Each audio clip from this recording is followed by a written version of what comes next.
last time.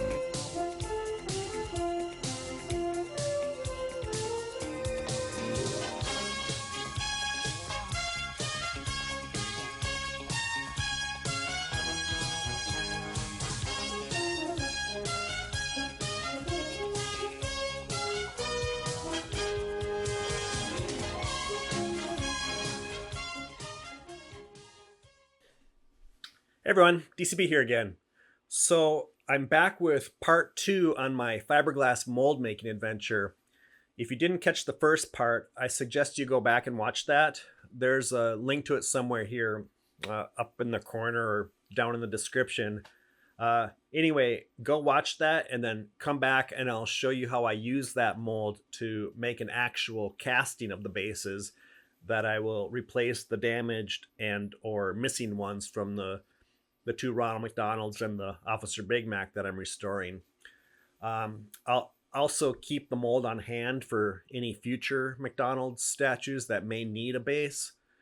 And just a note on that, this isn't an attempt to make replicas of the McDonald's statues and possibly destroying the market value of the originals.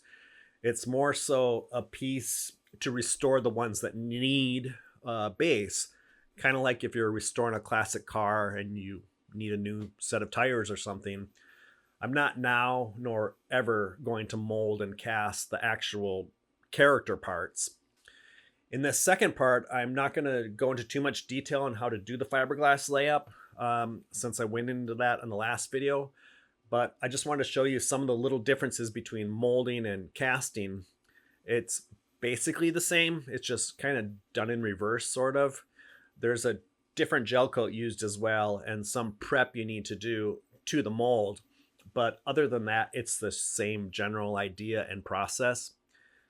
At the end of the video and also in the description, I have a whole shopping list of all the items I use in both of these videos and how much they cost and where to get them and all that. Also, it was noted by some that I'm not wearing any sort of protective gear in most of my last video, except maybe when I was laying up the gel coat in the glass. I know I probably should, and you should too.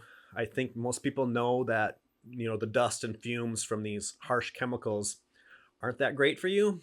I don't feel like I need to say that. That's your choice. I do normally wear something when I'm on my own and not filming.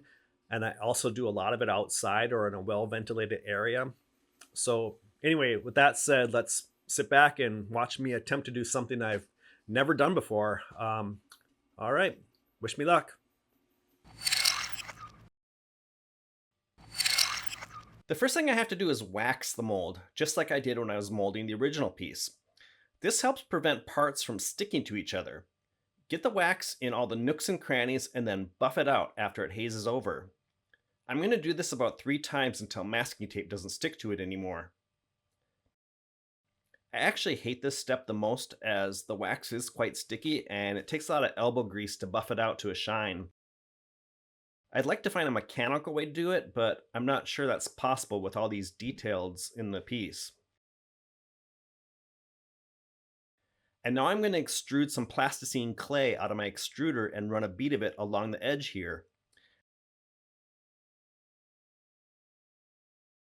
And then I'll join the 2 halves, which align together really nicely with these registration keys, and then fasten it all together with the bolts. I mashed the clay in a little more and then take my wooden clay tool and scrape the excess off and refine the edge a little more. This is to fill the gap in between the 2 molds. After, I'll wipe it clean with some rubbing alcohol. And then just like last time, I'll spray some PVA with a spray gun. Again, you can do this with a foam brush, but the spray gun gives you a more even layer. These guns aren't super expensive at Harbor Freight. I just got like the $25 one, and I keep it as my dedicated PVA gun. I'm going to do this 3 times in total, allowing 45 minutes between each layer, like last time. This creates a thin plastic-like barrier over the surface, and that's just an added release method, so the casting doesn't stick to the mold. After the last layer of PVA has dried for like an hour, I can start with the gel coat layer. Gel coat in a casting is the same method as it was when I made the mold, except this time instead of using a tooling gel coat, which as the name implies is a more durable material, I'm just using regular gel coat, which is just fine for castings. Since I'm going to pigment it, I'm using a neutral color gel coat. If I used a white gel coat, the pigment would give me a pastel green color, which I don't want. I'm going to start out with 16 ounces of gel coat, and to that I'm adding an ounce of pigment, and I'll mix those two up. And then I'll add 5 milliliters of MEKP catalyst and thoroughly stir these three together, making sure to really scrape the sides of the cup. Even though the gel coat gun was a little pricey, I highly recommend it if you're going to be doing a lot of fiberglass work. This step can be done with a foam brush, but the spray gun method is just way quicker and you get a nicer even layer throughout. With the 16 ounces, I got about an 8 mil thickness, so I think I'll do another 16 ounces for a total of 1 quart. That was pretty much the same amount I used when I was making the mold. After spraying the second layer, I got a thickness of about 18 mil, which is pretty good. I was shooting for around 20, so I'm in the ballpark. I suppose I could explain here what the purpose of the gel coat is, in case you wondered and couldn't figure it out. It's basically the beauty layer that you put down so as to grab all the smaller details of the mold, since it might be difficult to get that thicker laminating resin and fibers into those tight spots, as well as giving the final piece a nice finished surface that you don't have to paint, or at least you don't have to paint the main color. The surface is that color all the way through, and it can't be scratched off, and it's less susceptible to fading. Of course, I'll have to paint in the little detailed colors like the flowers and such, but that main green of the piece will already be done when I pull it out of the mold, and that's a huge time saver. You can also add various finishes into gel coat, like glitter and such. You'll see this a lot in old 60s and 70s motorcycle helmets and dune buggies or whatever. It's difficult to paint glitter as it doesn't come out of a spray gun very easily, and it's hard to do it consistently and uniformly.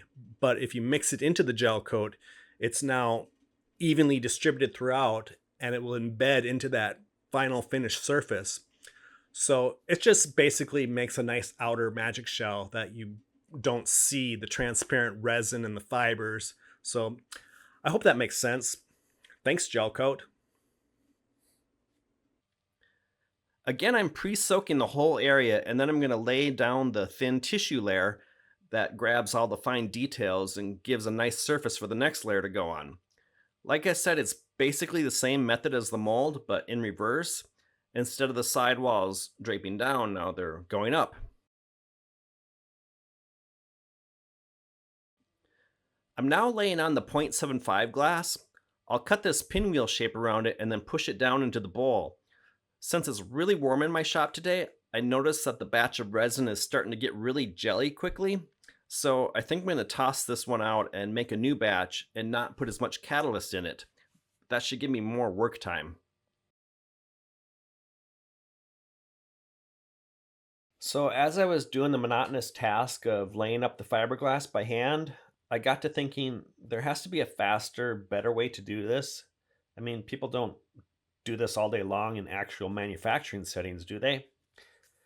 So then I looked online to see what options are available, and I came across this chopper gun on Amazon. The price is okay at $370.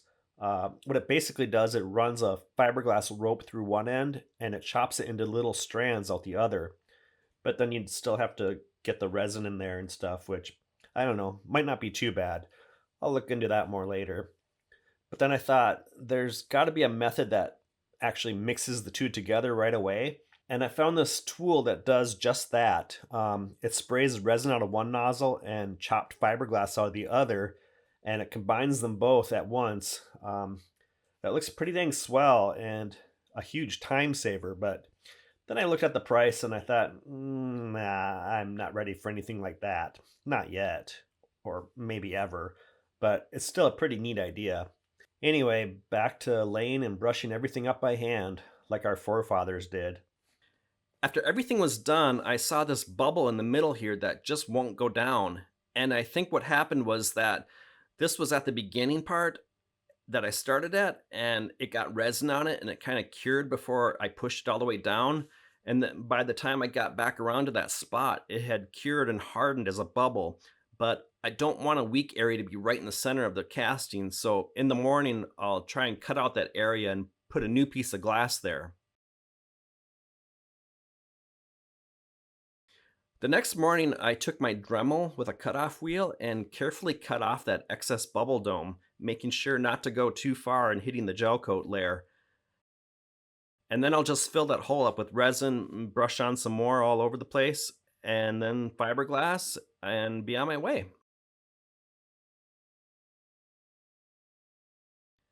Scissors tend to get pretty gunked up with resin and fibers, so you can just take them and put them in a cup of acetone, and after a while, the resin will just wipe right off, good as new. So after 5 days of laying up gel coat and fiberglass, everything is now all done and cured, and the base is now ready for a haircut. I'm using my Dremel Multimax with a flat blade. I love this new tool, by the way, and I'm just going to go around using the flange of the mold as a cutting guide. And now let's see what we got. I'm going to take out all the bolts and then start pounding in some wedges. I hear it popping already, so that's a good sign. So here we go. Ready? 3, 2, 1. Wow, look at that. It's beautiful. It actually worked. There's a little bit of a seam in the middle there, but that's okay. I can fix that. Now I'm just going to take it out here and wash off the clay and the PVA with my pressure washer. It looks really good. I can't believe that I actually did this.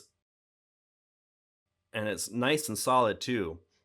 So since one of the Ronalds never had a base, he also didn't have the metal disc inside. So I'm going to have to make one out of plywood, cutting it to a 20-inch disc.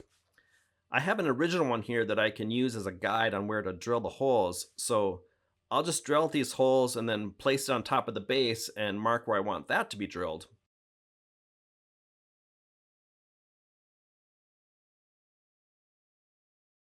You can see how thick the fiberglass is. It's about 3/16 inch thick or 4.7 millimeters.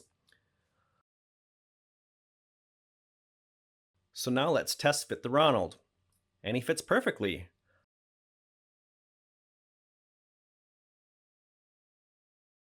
I put together a little shopping list of some of the items I used for the mold and the castings. The first was the wax, which was $15 for a 12-ounce can, and I barely used any of that, so that'll probably last me a lifetime. The PVA was $29 a gallon, and I used like maybe 5 ounces each time, not much. The tooling gel coat was $30 a quart, and I used the entire bottle for each mold. It should have only been one bottle, but I wasted one on that mold that didn't quite work out. The neutral gel coat, that's $90 a gallon, and I used 1 quart for each casting, so I should get about 4 castings out of the gallon bottle. The pigment is $16 for a 4-ounce jar, and I used like an ounce for each casting. The laminating resin is $43 a gallon, and I used about 1.5 gallons for the mold, and about the same for the castings. So like $65 total each per mold and casting. The wax additive was $15 for a 4-ounce can, and I used a quarter of that for like the final layer of the mold, but I didn't use it on the castings. For the fiberglass, the tissue glass was $2.75 a yard, and I only use a yard on the mold and a yard on the casting. The chop strand comes in a 50-inch wide roll, and it's $2.25 a yard, and I use 7 yards on the mold and 7 yards on the casting. The weave cloth was $5.25 a yard, and I only use a yard on the mold. I didn't use it on the casting, as the final layer is on the underside of the piece, so you won't even see that. Disposable items like mixing cups, chip brushes, mixing sticks, foam brushes, and all that, those are, a few cents each. Buy them in bulk on Amazon and get them cheap. The reusable tools, though, like the gel coat gun, that was $185, which I feel was totally worth it. The bubble buster roller was I don't know, like $9, and I use it once in a while, but not a lot. It's maybe more important on like larger flat molds. And the wedges were like $12 for a set of 6. So altogether, I think the mold and the castings cost me like $125 each with the disposables and all that. Not bad. You can get most of these items at fiberglasssupply.depot.com. And they also have a store on Amazon. And you can also get a lot of the bulk items on Amazon as well. Well, guys, that sure was fun, huh? I'm just beyond shocked that this actually worked. I'm going to finish it up and paint it and make it all pretty, but I first have to cast up 2 more. I'll post pictures of the final thing on my Instagram in a few days or so. Hey, it's Future Me here. I actually finished one of the bases before I was done editing this video, so I thought I'd show you. I wasn't too crazy about the green color of the Gelcoat pigment, so in the end I actually painted it with a forest green paint, and then I dry brushed on the lighter green and the flowers. You can see a comparison here between a chunk off the original piece and my replica. I think I got it pretty close. I did buy a darker green Gelcoat pigment that I'm trying out now on the next base, so hopefully that'll be closer to the green that I want, and I won't have to paint that one. We'll see. But anyway, I think it turned out pretty good. What do you think? Now back to past me. I have to get everything done by the end of July, and it's really freakishly hot outside right now, so I'm just kind of moving a little slow. But anyway, thanks everyone for coming along on this journey with me. It's been a lot of fun, and I hope you learned something. Again, I know I did. Now, go out there and try your hand at fiberglassing. Darn, that's the end. Thanks everyone for watching. Be sure to like and subscribe to this channel and follow us on Instagram or Facebook at Dustin Cropsboy. Also check out our TeePublic page for t-shirts you can buy to help support this channel, or just go to the website dcbvarietyhour.com for all the links.